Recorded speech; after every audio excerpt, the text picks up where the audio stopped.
USS Idaho slid into the Thames River in August 2024, it was the birth of a new guardian of the seas. After years of careful construction and testing, this Virginia-class attack submarine transformed from a static shipyard project into a floating operational vessel. The launch marks the beginning of its journey, showcasing American engineering and naval power. But how did the U.S. Navy launch its brand new submarine onto the sea? Impressive engineering feat.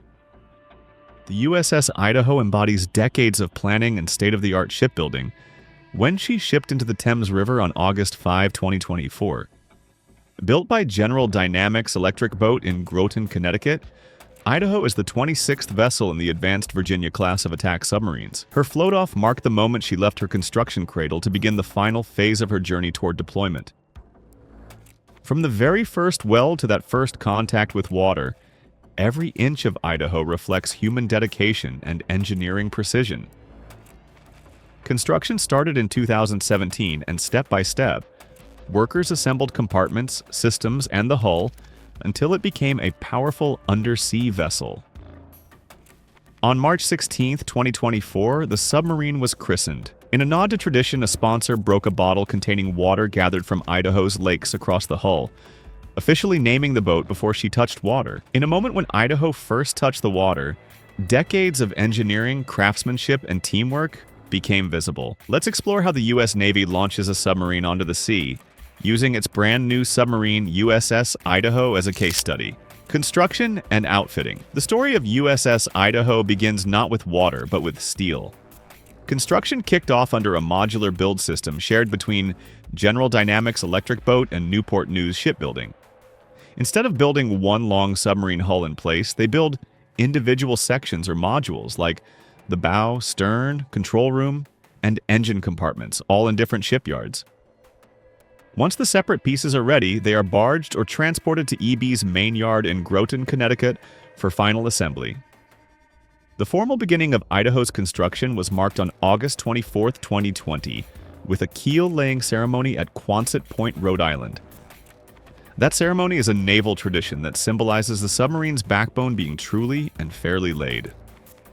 Once the modules arrived in Groton, workers started the painstaking process of welding them together and installing all the internal systems. This includes everything from structural supports, pressure hull plating, compartments and nuclear-ready components to living quarters, electronics, navigation, and control systems. It soon became a cohesive, sealed submarine structure under careful supervision. Human dedication. The construction of a submarine takes tens of thousands of people to complete, and that's also the case with the USS Idaho. The company at the heart of this effort is General Dynamics Electric Boat, which alone employs over 24,000 people. Building a modern attack submarine involves hundreds of specialized tasks, each requiring people trained to weld, shape steel, install complex mechanical and electronic systems, assemble precise components, and run nuclear-rated subsystems. Skilled workers such as welders, pipe fitters, electricians, machinists, and non-destructive testing specialists play an important role. But there have been shortages in these trades, and this puts pressure on the workers who remain and on the newer recruits who must quickly learn complex and demanding tasks under close supervision. Because of this human effort, every weld seam and every installed system inside Idaho was done with the highest technological advancements. For many workers, they deal with long hours, high standards, and immense responsibility, especially given the consequences of any mistake when you're dealing with pressure hulls, nuclear power readiness, or life support systems. Beyond the core shipyard workforce, there is also a vast network of suppliers, subcontractors, designers, and supply chains, all involved in the raw materials, components, electronics, pipes, and wiring. In fact, the construction of the USS Idaho would have required over 100,000 skilled workers across the entire industry base for half a decade. Christening ceremony. The next step for the USS Idaho is to christen the submarine, and this was done in March 2024. Idaho was formally christened by its sponsor, Terry Stackley, who broke a bottle that had water collected from Idaho's lakes across the hull, marking her official name and identity. It was christened at the shipyard of General Dynamics Electric Boat in Groton, Connecticut, and it marked a deeply meaningful moment. It's a simple ritual that transforms steel and systems into a submarine with a name and identity. The ceremony bestowed the name Idaho on the submarine and welcomed her into the long tradition of the United States Navy fleet. The importance of christening lies in more than tradition. It officially moves the submarine from the hull under construction to a future commissioned vessel. The naming ceremony is an important milestone in a Navy warship's life. And even after this, they still have to go through docking, float-offs, sea trials, outfitting, and testing, keeping the boat an active part of the fleet. During the christening, Navy leaders, shipbuilders, and state officials gather to celebrate the accomplishment. The ritual builds a symbolic bond between sailors, the state the vessel represents, and the communities involved. Dry docking. After the christening ceremony, the next major step before launching the USS Idaho was dry docking. This involves placing the submarine in a special dock where the hull remains supported above water while work continues. In shipbuilding, a dry dock is a basin. Once the submarine is built and sealed, the dock keeps it high and dry, allowing workers to inspect, install, and test all the important systems before the vessel ever touches water. For Idaho, this process starts at the facilities of General Dynamics Electric Boat in Groton. After the submarine was assembled module by module and then pieced together, the Idaho was kept in a dry dock, fully supported. This step is very important because the submarine is stationary and out of water. It allows the engineers to carry out a final outfitting and carefully check every weld, system, and compartment for integrity and safety. It's a calm but important phase, where precision matters more than speed. For modern submarines, especially complex Virginia-class boats like Idaho, this makes sure that the vessel is solid, sealed, and ready before any attempt to float her. When everything is ready and certified safe, the dry dock is flooded in a controlled operation. This is the next step and is called the float-off moment. Float-off moment. When a new submarine like USS Idaho floats off, it's the most important moment. After years of building, this is the moment that shows that the submarine is ready for water. On August 6, 2024, Idaho made exactly that shift. For the first time, it left its builder's dry dock cradle and slowly entered the waters of the Thames River in Groton, Connecticut. Float-off is a confirmation that the hull is fully built, sealed, and buoyant enough to displace water and hold itself afloat.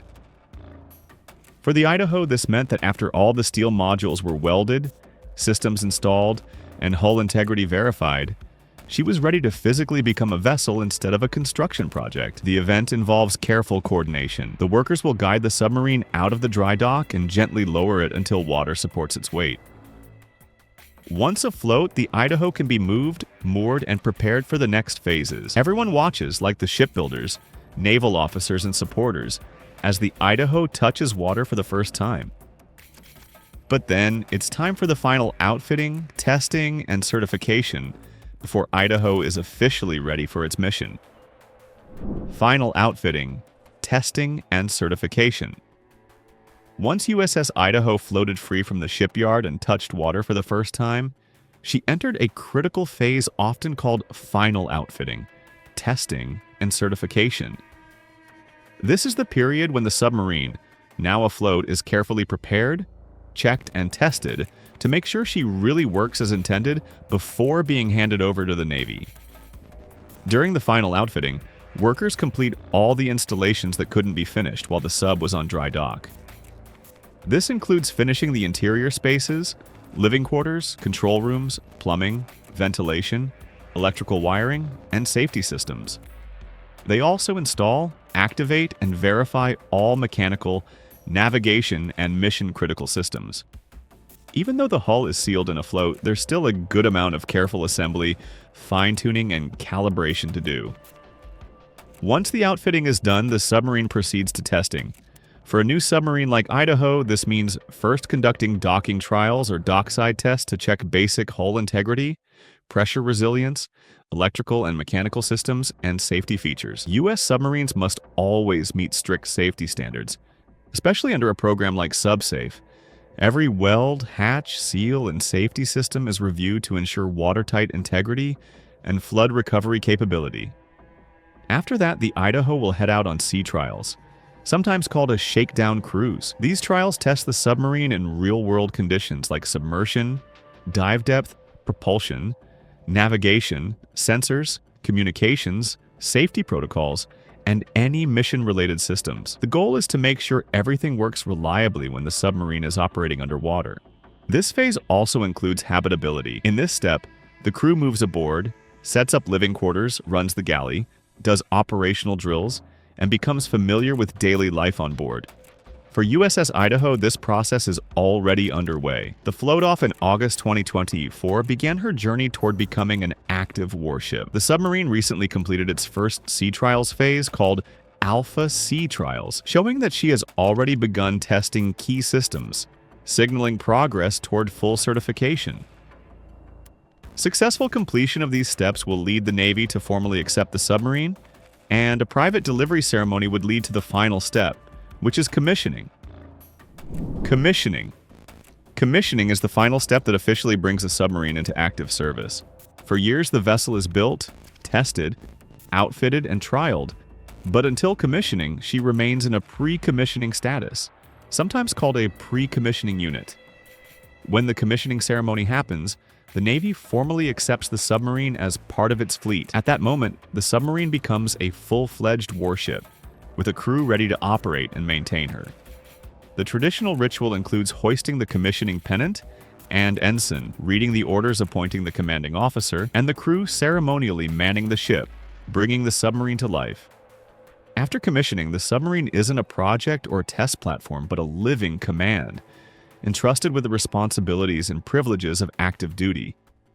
The crew becomes responsible for maintaining readiness, safety, and operational performance. For USS Idaho, after a successful launch and completion of sea trials, including the recent Alpha Sea Trials, she's moving through the final stage of testing and preparation. Idaho is expected to be commissioned in the spring of 2026 at Naval Submarine Base, New London in Groton. When that day arrives, Idaho will sail from being a project built in yards and docks into being a fully operational submarine, ready to carry its crew into missions as part of the active undersea force of the U.S. Navy. Revolutionary technology. With the USS Idaho approaching its commissioning, the world is watching to see what it is bringing to seafaring. This is one of the most advanced undersea vessels ever built by the United States Navy. Idaho belongs to the Virginia-class submarine, a line designed decades after older submarines, and it has upgrades that make it smarter, stealthier, and more capable than earlier boats. What makes Idaho stand out is the photonics mass instead of the traditional periscope that you've seen in submarine hulls. These are sensors, cameras, and infrared low-light systems mounted outside the pressure hull. It sends real-time imagery directly to screens in the control room. With no bulky periscope, Idaho has a stronger hull and a smaller chance of detection. Underneath, Idaho runs on a nuclear reactor that gives it near unlimited endurance. She doesn't need to resurface for fuel, so she can operate quietly and long. It's perfect for stealth patrols. Her propulsion uses a pump jet system instead of a conventional propeller, cutting down noise dramatically. That makes her one of the quietest submarines in the world. It's harder to detect and easier to sneak close to targets or intelligence zones. On top of that, Idaho carries a variety of weapons and mission tools. She's not just designed to hunt enemy ships or submarines, but she can strike land targets with cruise missiles, lay mines, deploy special forces teams, or unmanned underwater vehicles and gather intelligence. This flexibility is made possible by modular internal design and modern combat and sensor systems that adapt to different mission needs. Idaho's control systems also reflect modern tech. These include computers, touchscreen consoles, and digital command and control systems that replace manual controls and analog gauges used on older subs. This means it has a leaner, more efficient crew, all of whom can operate a capable vessel. Global impact and future missions. When the USS Idaho, which is a modern Virginia-class submarine in the U.S. Navy, completes its final outfitting and sea trials, it will become a tool of global influence, deterrence, and rapid response. Because of Idaho's advanced design and multi-purpose capabilities, her deployment will carry weight far beyond any single mission. From deep ocean patrols to coastal surveillance, Idaho will be capable of carrying out a wide range of assignments. With nuclear propulsion, she gains nearly unlimited endurance. She can stay submerged for extended periods without refueling, making long-range deployments across oceans possible. Her stealth technology, including low-noise propulsion and acoustic dampening, allows her to enter contested waters undetected, giving the U.S. Navy's silent presence and strategic advantage. In a world of growing maritime competition, with rising naval capabilities in other countries like Russia, China, and Europe, Idaho and her sister subs are expected to dominate. This is catching potential adversaries off guard. A submarine like Idaho can carry missiles and torpedoes and support special operations insertion. She becomes a flexible weapon. She won't only gather intelligence, but also strike and conduct covert operations depending on needs. Aside from combat-ready roles, Idaho supports intelligence, surveillance, and reconnaissance, quietly monitoring sea lanes, tracking other naval forces, and gathering undersea data. It can operate covertly, and that makes it a key asset for early warning, preemptive awareness, or deterrence even before conflict begins. Virginia-class submarines are built modularly and with modern architecture, so Idaho can evolve over decades. That means new weapons, tools, or systems. Even unmanned underwater vehicles can be added over time without replacing the whole submarine. From the first weld to the final sea trials, the USS Idaho shows how much precision and power go into launching a modern U.S. Navy submarine. With its stealth, endurance, and cutting-edge tech, it's set to become one of the most capable undersea assets in the world once it's commissioned in 2026. What upgrade do you think future submarines should have to stay ahead of rising global threats? Let's know your thoughts in the comments. For more insights into life in the Navy, subscribe and hit the bell. We'll see you in the next video.